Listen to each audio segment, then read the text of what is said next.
Good evening, viewer. You're most welcome to the Nilecast on Westnile television, where we give you the daily news bulletins of the day, every day from 7 p.m. to 8 p.m. My name is Okumaringa Christine. Before we dive into any of the stories, let's first have a look at the news making headlines.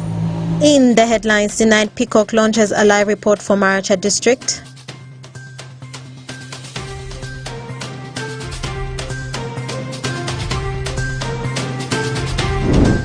Honey Pride Aurora financial leverage unlocked by UNCDF.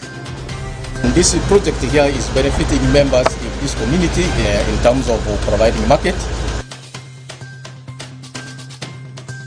And State Minister for Labour Sam Engola was shot dead by his UPDF bodyguard in his Chanja home.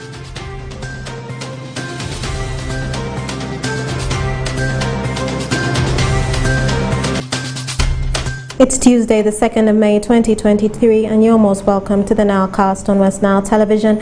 Now let us dive into some of the stories of the evening. Partners in community transformation are advocating for increased participation of all stakeholders in nurturing and assessing life skills and values. Recently, the organization disseminated the district's assessment of life skills and values in East Africa for Maracha District, where 53% of the adolescents were not able to interpret bad behavior as a lack of respect for others and may take conciliatory steps to resolve their situations. Dennis Oringi reports more. During the dissemination of the assessment of life skills and values in East Africa, a Uganda National Household-based assessment by partners in community transformation in Maracha District revealed that most children in the district of Maracha are lagging behind in their foundational life skills, as many teachers and parents lack an understanding of the importance of competencies. The report shares with the different stakeholders shows finding about adolescent proficiency in 4 life skills: problem solving, self-awareness, collaboration, and respect. Education has been one of our niche as a thematic area, and we've been participating in several other assessments before, and that's how that credibility we've earned it from these partners that have partnered with us. We have Luigi, we have Wezo, we have Ziza Free, and many others. As an organization, we emphasize quality in all that we do. And as you can see in the report, that report is depicting the real picture of the situation on the ground. And I'm happy that leaders have accepted it the way it is. Schools have had a tendency of concentrating on only academic work, only subjects. Yet we realize that you cannot only survive on grades. So we realized that we needed to have more than grades and look at other life skills that are very important. But we needed evidence. We needed evidence to gather evidence from the communities and then use that evidence to drive the policy and influence policy. So as Alive, we started a journey, and in that journey that had the contribution of major stakeholders, we decided to look at 3 life skills: that is problem solving, that is collaboration and self-awareness, and then 1 value of respect. It is very important that we do research, because research is what forms the basis of most of the decisions that we take. So why we decided to go to the communities is that we needed to get the context. What they see as a problem in Tanzania, how they solve it could be different from what happens in Uganda. In Uganda, what they see as a problem in Maracha, how they solve it could be different from what happens in Western Uganda, where I come from. So we decided to go to the communities and then find out. We were helped by Uganda Bureau of Statistics to do sampling, and in Maracha was actually identified to represent the sample from Westnile. Some of the stakeholders who participated in the dissemination of the reports agreed with the report findings. We have a number of children in our communities where the mothers are not refused to tell who the parents are, who the father who has fathered the child. And it happened in my house, where a girl got pregnant and the boy said he was not alone. That means they were 3. So you are expecting it. You are delivering a child who has access to this type of information. How do you expect the child to develop? The child will develop a negative feeling. Generic skills can be well tapped in realizing the potential of our children. And I want to be thankful to the Ministry of Education that as a teacher professionally, that the lower secondary curriculum is impacting positively in building the competence of the learners. Personally, I've assessed the senior threes are better off than the senior fours in terms of how brave they are, how competent, and self-awareness. And I want to be thankful. So but the problem now is the integration of ICT. The ICT equipment we have in the schools that we have in Maracha are not sufficient enough for learners. Dr. Paulo Njovo, the District Health Officer, Maracha District, says that the life skills of a child start right from home and the environment where he or she lives. I will agree with those gaps in I will agree with the results and the gaps there in life skills and the values are critical in human development and in the social change. And you will see, children resemble us, the parents, the society or the community in which they live. That's why if you go to a certain, if you go to some schools where they call a country, children will pronounce it as country. Where they call a place county, and somebody pronounces it as county. That's what children will say. So the children will resemble us, the teachers, because the teachers are many. We, the biological parents, the peer group, the religious leaders, the classroom teachers, and of course the society outside there. The assessment undertaken were in the districts of Buyende, Chegegwa, Kasese, Jinja, Mubende, Kagadi, Oyam, Shema, Nabilatuk, Bukedea, Shamkwanzi, Butambala, Ntungamo, Rukunjiri, Maracha, Wakiso, Bukwe, Tororo, Agago, and Kampala in 2022. Dennis Oringi, Westnile TV, Nilecast. And more in our stories for the evening. Honey Pride Aurora received funds worth 436 million shillings from the European Union through the Development Initiative for Northern Uganda, a government program under the Office of the Prime Minister for the United Nations Capital Fund for Development to implement the project support to agriculture revitalization and transformation has seen Honey Pride Uganda Limited leverage its honey processing capacity. This was evidently seen when the State Minister for Northern Uganda, Honorable Quiltrin Grace Freedom, who was in her capacity joined by the officials from the Office of the Prime Minister under the DINU program and partners to monitor the DINU projects being implemented in the Northern Uganda. Emmanuel Agele has more. Honey Pride Aurora that has included rural farmers and beekeepers as their major suppliers of honey cob for processing into honey products like honey, beeswax and propolis is reaping big from the development impact implemented by United Nations Capital Development Fund, who use the resources given by European Union through the Development Initiative for Northern Uganda, a government program under the Office of the Prime Minister to improve its honey processing capacity by purchasing modern equipment and acquiring more honey cob for processing. Now, I'm happy to report that SAM has benefited from two financial instruments that we provide under the START facility. One is a reimbursable grant, or call it a zero interest loan. It's a relatively small amount of money, around 40 million, that we extend to SMEs, especially for working capital purposes.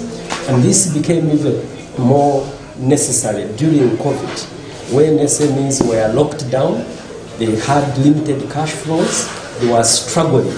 And it was really logical that we find a way of actually coming to their rescue. So we started what we call the Small Business Recovery Fund, which we piloted, and he was a beneficiary that accessed 40 million for working capital purposes to go through that COVID period, and he's already paying back that money at zero interest. You just return back the 40 million so it can go to other SMEs. He has also accessed the concessional loan.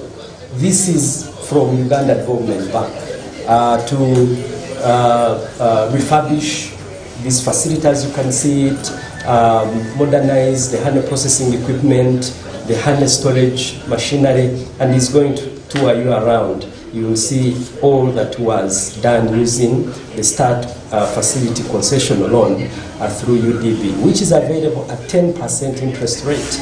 repayable over 5 years with a grace period of up to 12 months. And again, I'm happy to report he's doing his best to fulfill his obligation, paying back to Uganda Development Bank, our partner.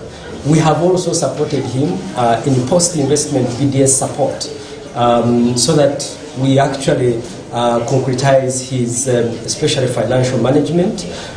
We gave him a computer financial management accounting software, trained him and his staff so that he can now have proper records and can access financing from elsewhere. We have started some discussions to link him to impact and venture capital partners so that they can bring in more capital again for expansion. As you very well know, that UNCDF or DINO implements all the 3 components. We're implementing component 1, which is agriculture. And under component 1, we established the START facility. But it's about providing concessional financing, that is a low interest loan. It's not free money, it's not a grant, it is not, no, it's a loan. And we work with the Uganda Development Bank. We take them through a process of capacity building. We call it BDS, Business Development Services. So we build their capacity to the extent that they are ready, they become ready to get a loan. So that's component 1.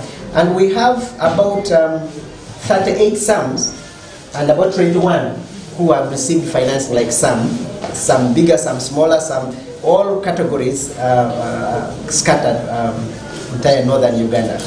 Sama is the proprietor Honey Pride Arua, and he admits that the intervention of this project has improved on the output of the company, and the START facility has enabled them to be number 1, if not second to none in terms of quality in their products. Point, we got in touch with the DINO stroke START program. We had reached a point where we realized that the beekeeping value chain has significant impact, what we call the triple bottom line impact. That is the economic, the social, and also the environmental impact. We figured this because of the happenings within our region. And so along the way, we realized that it was very important that when we are doing business at home, we need to involve our own communities. And that's where we realized it had a serious social impact. And of course, at the level we are, we have been able to put a product on the market. We have been able to pay our small obligations in form of taxes. We are providing employment to a small team of youth. And environmentally, we are realizing that our business is contributing because through different partners, we have been able to engage in programs that contribute to revitalization of the environment, planting trees, preserving those that are there. And the enterprise itself, we realize, can actually provide a sustainable livelihood to bee farmers. We now have farmers that come here and attest that their lives are changing because now they have a third or a fourth revenue source, which is beekeeping. The regional coordinator, Beatrice Araj, who also represented the national coordinator for Development Initiative for Northern Uganda, states that their visit is to monitor that the resources invested in the project does the required task. DINO is looking at a component of infrastructure is there, good governance is there, food security, nutrition, and livelihood components. And in all, we are contributing to making Northern Uganda stable. Stability of Northern Uganda, as we work toward eradicating poverty and undernutrition through strengthening the foundations, the sustainability, the sustainable foundations of for increasing social economy. development for other Uganda. So that we're just contributing to that, but the specific projects should have been assessed, and when we get what are the outputs that we expected, and that's where we need to be measured against. If we have done it so well, where we've not done so well, we need to improve, or other program will learn from here and improve on that. About 44 administrative units are benefiting from different projects under the Development Initiative for Northern Uganda program, focusing on 3 components and facilities, which is food security through support to agricultural revitalization and transformation, good governance through local government technical assistance, and road infrastructure done under District Road Rehabilitation Fund. This development impact is done deliberately to consolidate stability in northern Uganda, reduce poverty, and nutrition and strengthen the foundations for sustainable socio-economic development. Emmanuel Agele, Westnile TV Nilecast. And more in our stories for the evening. The security operatives in Koboko district have arrested 2 armed robbers who have been believed to be terrorizing locals in Koboko district. The 2, whose identity could not be revealed and are believed to be moving in a clique, were caught with 2 AK-47 rifles, loaded magazines, solar panels, batteries, unarmed boots, and some other parts of motorcycles believed to have been robbed. The security officials, headed by the resident district commissioner Tom Olinga, has called upon the public to be vigilant, and whosoever is illegally holding guns should surrender them, as illegal possession of ammunition is criminal and punishable by law. Let's have more on that story. Confirm the recovery of 2 SMGs from the sirens who have been terrorizing our area since the month of February up to now. With the help of the community and the other sister forces, we managed to arrest the 2, and who led us to the recovery of these 2 guns, which are functional, and other materials that we got from them after the search that show that they cannot prove the ownership of those materials, especially the army jungle boots and the solar panels we recovered from them.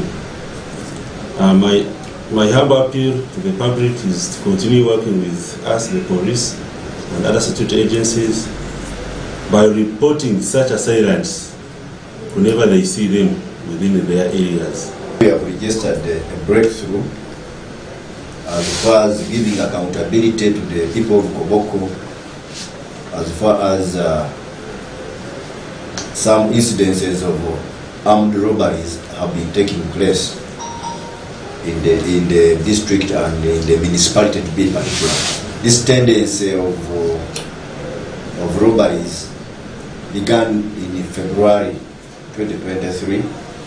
That's when we recorded a number of incidences of robberies involving attacking homes and taking of cash, attacking bakery and taking cash.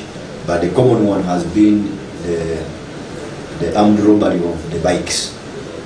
A number of them have been stolen at gunpoint in the West Division of Koboko Municipality, and sometimes at the checkpoints which our security don't the security agencies don't man at night, especially at Birijaku. But we also had some outcry in the media sub-county, where again the suspected thugs went and robbed a motorbike. So motorbikes have been a big target. I think that's why you see some of the keys and markings of the bikes displayed here, which confirms that we have been having this tendency of these armed robberies. So they ran out of luck yesterday, and they have been apprehended. And me as the resident commissioner, I just want to assure the people of Koboko and in our Westnile of the security. And because of our geographical location bordering the DRC Congo in the west and Southern Sudan in the north, it makes us vulnerable to some of these infiltrations. Per now, we cannot say where really the source of the arms and ammunition came from, because they are not numbered. So we are still carrying on investigation. But because of our location, which everyone knows, and having some maladministration with our neighbors, and some rebel activities with our neighbors, you never know, they might be the source of some of these arms and ammunition that are terrorizing our population here. But I assure the people of Koboko that we are doing everything possible to secure Koboko like it has been. Security is a primary responsibility of all the forces in Koboko, and we want our wananchi to continue doing their business, continue living in peace without being terrorized. What I appeal to these gangsters who are destabilizing Koboko is for them, like the DPC has said, to hand over the arms which they are having, because we are still suspicious that there are some people who are still having guns within Koboko because of our location. So whoever has sinister motives of terrorizing Koboko using these arms, they should surrender, they should give up their arms. And the government has a number of activities where they can engage. Currently we are having a PDM, they can go and apply for money and do business other than involving in these illegal activities of the firearms. And finally is, because of the rampant thefts which these people have been using, we are taking some measures as security, and even Western Division, as I talk now, is under the curfew in order for us to contain these night robberies. But as things normalize, we shall have to revise our operations as far as the curfew at night is concerned, especially in Western Division of Koboko Municipality. And to end our Nilecast for the evening, the State Minister for Labour, Charles Ngola, was shot dead by his UPDF bodyguard attached to the Guard Brigade of the 59th Battalion in the 4th Division, Pete Wilson Sabiti, who also took his own life after the incident at the minister's home in the Kampala city centre. It is also reported that the killer bodyguard later turned to the minister's driver, whom he asked to leave immediately before shooting the minister. The Minister for Gender, Betty Among, earlier in the day stated that the killer UPDF bodyguard had only been deployed to guard the minister for 1 month. 3, 2, 1, let's go. And with that story, viewer, we've come to the end of the Nilecast on Westnile Television. Thank you for being with us from the beginning of the Nilecast to the end of the Nilecast only on Westnile Television. Please stay tuned to the rest of the subsequent programs that may follow. My name is Ukumaringa Christine. Have a good evening.